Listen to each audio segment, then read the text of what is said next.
All right, this is going to be 7th grade, similar figures. This is kind of our Unit 5, Section 1 portion that we're going over right now. It's also called scale drawings. Pretty much all we're doing is we are trying to figure out how to get from get our missing side. Take the numbers that we've got, and we're trying to get to a missing side. The format that I want you guys to use, at least for right now, until you guys get a little more comfortable with it, pretty much we are always going to use some kind of proportion. So it'll be line equals a line. The thing that we are always looking for is pretty much always going to be called x, or it might give us some other letter in some cases. So here's what we have to do. I need you guys to realize that whenever we set up a proportion, there's some kind of relationship going this way, and there's some kind of relationship going this way, meaning x has to be related to what's below it, and it has to be related to what's to the right of it. Same thing in all these places. Whatever number ends up being right there has to be related to that. Same thing the other ways. Heck, even that blue part, there's got to be some kind of relationship there. Everything has to be related in order for a proportion to work. So let's start by going, honestly, it doesn't matter whether we go up or down or left or right, but we're going to start with this x right here, and we're going to figure out what it's related to. So since I circled it in blue, I guess I'm going to go down this time around. Well, x, looking at the other figure, is definitely related to that 6. The 6 is going to be related, I'm going to kind of go in a circular motion here. The 6 is going to be related to the only other number that's on that same figure. So 6 has to be related to 14. 14, going from side to side, is related to the 7 on the opposite side. It's related to that thing right there. So 7, now we got to make sure that 7 and x are related. Well, they are, because they both happen to be on the same shape. Pardon all the lines, I just want to make sure that I made that as clear as I could on this one. If you're not sure, please ask. But now we just have a proportion. We just do cross multiply, divide by the lonely guy, or the butterfly method, or whatever you prefer in this case. So what I'm going to do is I'm going to do 6 times 7. So actually I'm going to circle it this time. So we got 6 times 7, gives us 42 over here. And then 14 in x gives us 14x, but it's really pretty much what we're going to do is we're going to divide by our lonely guy right there. So we're going to divide by 14. And then 14 divided by 42 divided by 14 is just 3. So our value of x, I really should have written that 3 in blue. Our value of this x right here is 3. Now let's try one without making so much scratch work on it. So we're going to go over here to number 2. Now this one might be a little bit easier to see because the numbers are a little more straightforward, but we're gonna go through it anyways, just because I want to make sure you guys get in these habits. And plus the other ones, the numbers are not always going to be nice. Like the ones later in this sheet end up being decimal numbers. So I'm gonna do line equals line, and I know that I'm looking for that x right there. So now what I've got to do is I've just got to start figuring out what's related to what. Well, this x right here is related on the other figure to that 77. So I'm going to put those, again, it doesn't matter if I go left or right or up or down. I'm going to put it across from the x. So that x is related to 77. That 77 is on the same figure as this 110. So 77 and 110 are related. And then back to it, the 110 and the 10 are on similar sides. So that 10 is going to end up there. Now I just do cross multiply and divide by the lonely guy. So I can take my two diagonal numbers. 10 times 77 is going to be 710. And I'm going to divide by the number that I've got left over, 110. And then you can do the long division if you need to, but on this one, 110 goes into 77 7 times. So x right here is 7. That x is 7. One thing I do want to point out real quick is that we have not touched these sides right here. We obviously we don't have a number there or anything. In fact, we don't even have a way to find out what that number would be. But if there was a number there, I could use that. It doesn't really matter. We'll talk more about that later once we start getting shapes that have more than just 2 numbers on each one. But if there was a number there, I could absolutely use that side too. You have a lot of options when it comes to setting up a proportion. So let's take a look at number 3. I'm going to go ahead and start setting up my little proportion. Again, I like using line equals line, and I know that I'm looking for x. This time around, I'm going to go ahead and identify the sides that are similar. This x on the other figure is similar to that 10. Same thing on this side. This 5 is related to that 30. So now I'm going to try to stick with the same colors. So x, so here's my little x right in there. That x we just said is related to that 10. They're on similar sides. That 10 is related to the 5 because it's on the same shape. And that 5 we already highlighted is related to that 30. So 30 will go over here. So on this one, again, cross multiply, divide by the lonely guy. So we're going to do 30 times 10, which will make that 300. And we are going to divide by our leftover number, that 5. And 300 divided by 5 is 60. So our number over here for our x is 60. I'm going to fill it out there too, just so we have all that. And again, I'm requiring that you guys show work on these, okay?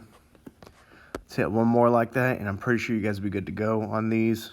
Actually, well, there are going to be decimals, so I might as well show you one decimal one too, because I don't want you guys getting panicked about that. So we have line equals line. We know that we are going to be solving for an x. So now I got to go through and I got to identify what all my sides are. So I'm going to start here with this x. Well, that x is going to be similar to the 9 over there. Over here we've got our 12, and that's going to be similar to this 60 because they're on proportional sides. Those shapes are almost identical except for their size. That's the only thing that makes them any different. So that x we already said, so I guess I should probably use x in red, but that's fine. X is going to be related to the 9 over here. So I'm going to put 9 across from it. 9 is going to be related to the 12 because they're on the same shape. And 12 and 60 will be related because they are proportional sides. So again, from this stage, it's just cross multiply, divide by the lonely guy. So I'm going to do 60 times 9, which is going to be 540. And then we got to divide that by the 12 that we've got right there. And then 540 divided by 12 is going to be 45. So our x, I need to change colors. This x is 45. So that's what we get right here. One thing I do kind of want to point out real quick is, so you see how this 12 right here, we compared it to that 9. Well, 9 is less than 12. I'm saying that this 9 here is less than this 12 here. In the same way that this 45 is less than this 60 here. Especially when you start getting multiple choice answers, sometimes that'll narrow it down for you pretty quickly. Alright, we'll get another shape knocked out. I wish some of these had different numbers.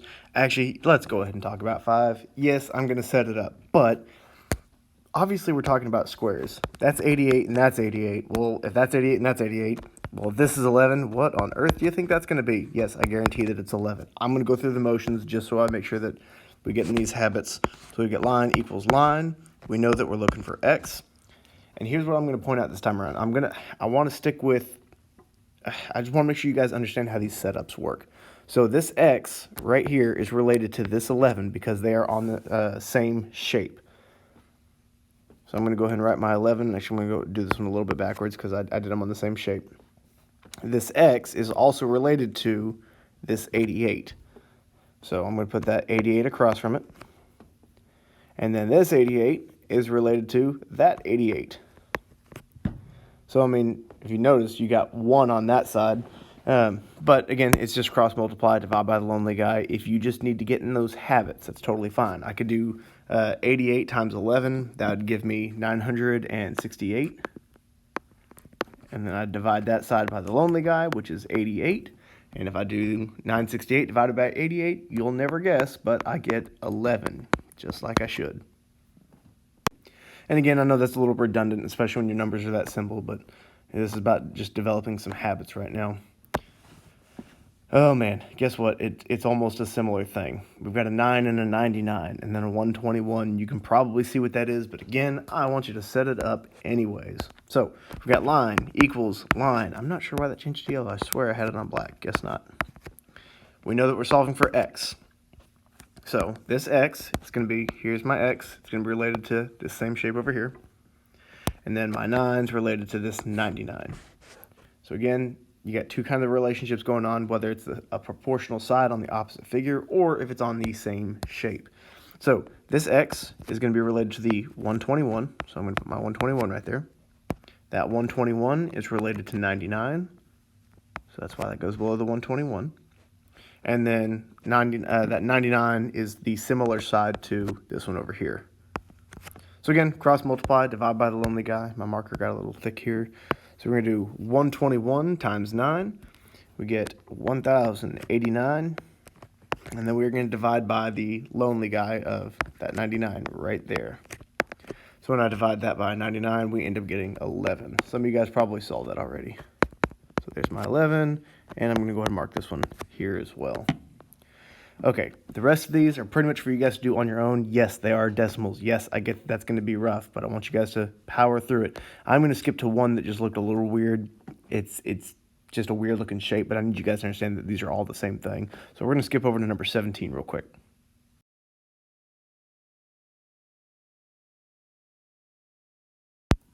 So 17 is just an irregular shape, but the process is going to be the exact same. I really wish some of these shapes were turned because it might get you the practice in, but we're just gonna stick with what we got for right now. So this x is related to this 6.8 because they are similar sides on proportional figures. This 74.9 is going to be related to the 10.7. So again, our little setup, we're going to do the same thing. It's always going to be line equals line. And we are solving for x. That's the thing that we want to know. So that x is going to be related to, let me change my marker size real quick. This x is related to that 6.8 because they're proportional sides. So I'm going to put my 6.8 there. That 6.8 is on the same shape as that 10.7. So we've got our 10.7. And that 10.7 is proportional to the 74.9. So 74.9 will go there. So now, cross multiply, divide by the lonely guy. Going to multiply these two, and we end up getting a really gross looking 509.32. Then we divide by our lonely guy of 10.7. So then we get 47.6. Now, these numbers aren't quite as nice, so it's not quite as obvious that it was 47.9. In fact, actually, it's not obvious at all that it was 47.9. But things that I want to point out real quick. So we got 47. Oop. I had slipped 47.9. So this, let's see, let me get my markers right. This 6.8 is smaller than the 10.7. So our 47.6 is going to be smaller than the 74.9. Again, that's a bigger help whenever you've got multiple choice, which you don't this time around, but just things to keep in mind while you guys are working on these. The rest of these are going to be on your own. If you have any questions, you guys are welcome to come ask, and I will help you out the best way I can.